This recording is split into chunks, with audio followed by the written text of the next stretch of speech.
there's not much left to say. This is a very tight oval. When the bikes do all the talking, except when you should mention what others might not expect. And a lot of racing, probably half the racing we do is charity racing.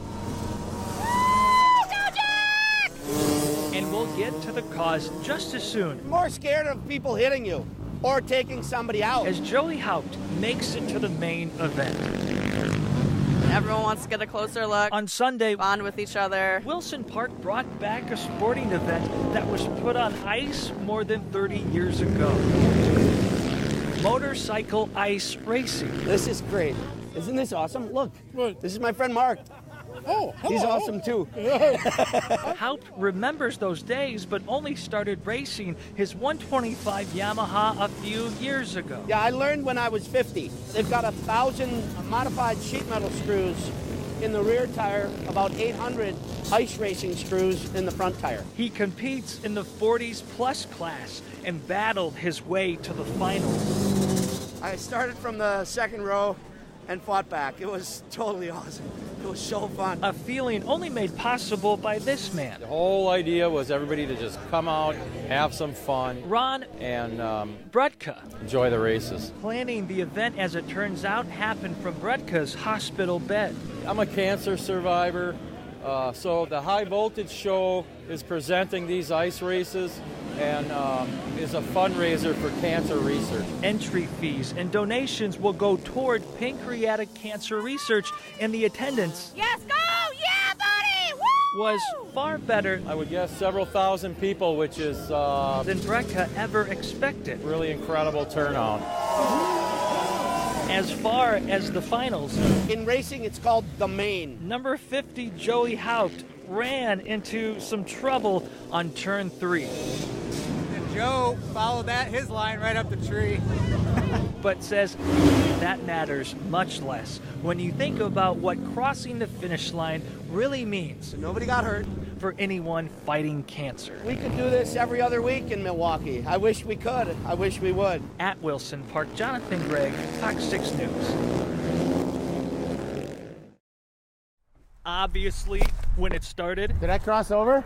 no one guessed Initially, the game started as a father-son game. they'd still be playing It's a family thing. so many years later. It's a tradition. What do you want? Jim Jonas was 10 years old the first time his dad organized a Thanksgiving game of tackle football. The game was called the Toilet Bowl. You heard right. That's an interesting name. Thursday morning, Oh yeah, ready to play some ball. What's up, man? a Jonas family tradition kicked off its 60th edition at Kinnickinnick Park in Bayview. And the more people you get involved, the more they expect you to do it, and the more they want to do it. Honestly, it doesn't matter if you're any good. They're all washed up. It's okay. Though Mary Serwe says she's medically retired. We've had so many women in the past play and, kind of outshine the boys. Little has changed in 6 decades. We had injuries for a number of years. Other than swapping tackle for touch, oldest brother Jim Jonas has only missed 1 game. That was the only Thanksgiving I missed when I was in Vietnam. That time he was drafted, Seams or no seams? brother Peter is reffing, Slant cross, like within 3 or 4 yards. and the youngest Paul still has some gas in the tank. I think it really just speaks to community. I mean, anytime you can get a group of people to show up at one place once a year. It's a bona fide Thanksgiving tradition. This is the toilet bowl, and we have a Hall of Shame award. Which doesn't end when the game is over. Told me to run a deep post, the back corner of the end zone. Got there, wide open, touchdown. Everyone piles into the family-owned bar named after the Jonas' late father who started it all. And you got to keep doing it because everybody expects it. In Bayview, Jonathon Gregg, Fox 6 News. Congratulations. Thank you. If you've been around 93 years, odds are you've made a lot of friends. Oh, Dr. George Vukmarian. But if you have the kind of personality Cut it out. like Dr. Peter Shelkin, I'm just an old worn-out dentist. you've made even more. Inside Marquette's School of Dentistry, Oh, man. a one-of-a-kind man is calling it good.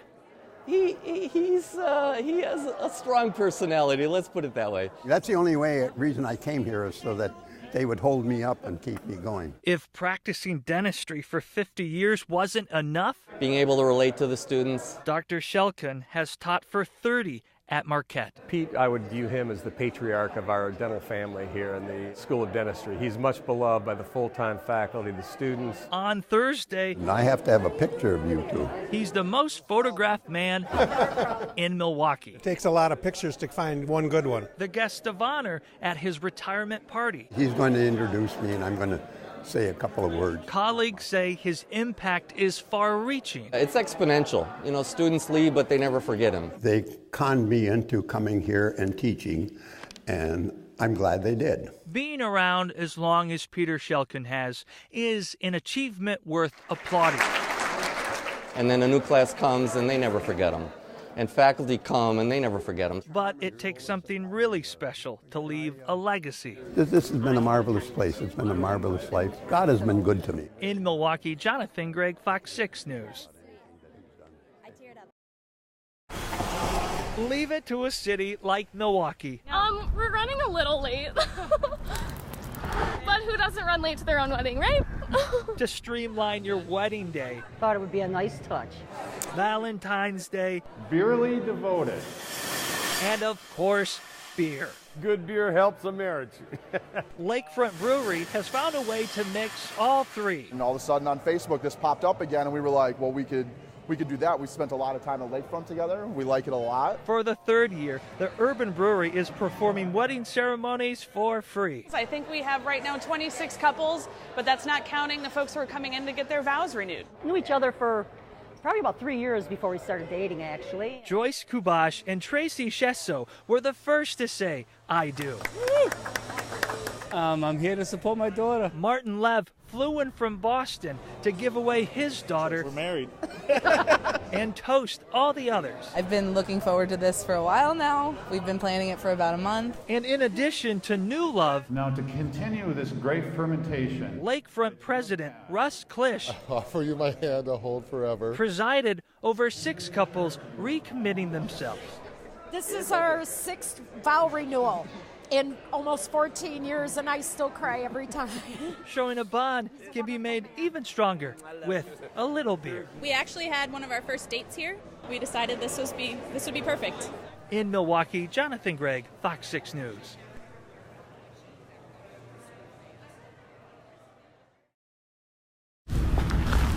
Be careful. The rocks are getting larger. And watch your step as you get closer to the path. if you're running or walking near Kenosha's lakefront. These are the largest rocks I've ever seen thrown up. Because ankle breakers are everywhere. Just over the weekend it happened. Rocks and slabs of concrete. So I wanted to come and see what it was like down here. Lifelong resident Donna Josephwick says weekend waves did the heavy lifting. The power of it all. A big enough deposit to reroute Marilee Lehman's morning. Oh, amazing. Absolutely amazing.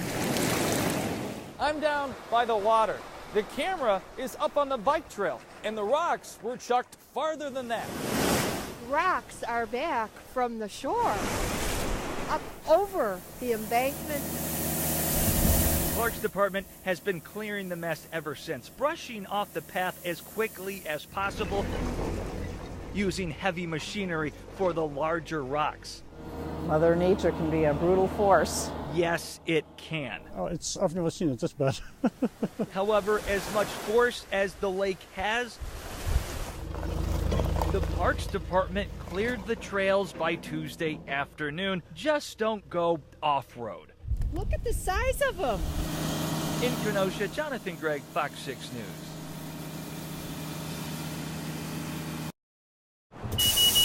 When the bus shelter I actually drove over here at 6th and National, and it's been really popular and really cool, was turned into an open-air art gallery, bringing kind of some community art into the public space. It didn't mean the donated work colorful setup was free for the taking. We obviously take it seriously. The police are going to take it seriously. But the vinyl print titled Colorful Serape suffered the same fate as the Mona Lisa. It was definitely shocking. I mean, I've never had anything like that happen to me. The difference this time, put up on July 30th, was taken down on September 10th. The theft was captured on bus surveillance. It is not necessarily the crime of the century, we understand that. And not exactly a criminal mastermind because it was taken down by a man who, after he took it down, he got on our bus. Our bus stop bandit caught a ride while the bus caught him on camera. We do have him on video. You can see him very clearly. The suspect bumbles to the front, and we have an even closer look. We want to know why he did it. The whole thing's really strange. And while the search continues, the artist will be selling the same print this weekend. For the 5th Street Festival tomorrow, so I'm hoping to sell those pieces and add that money into the fund. As for our Thomas Crown, he exited at Cesar Chavez and National, presumably to take care of his other affairs. In Milwaukee, Jonathon Gregg, FOX6 News.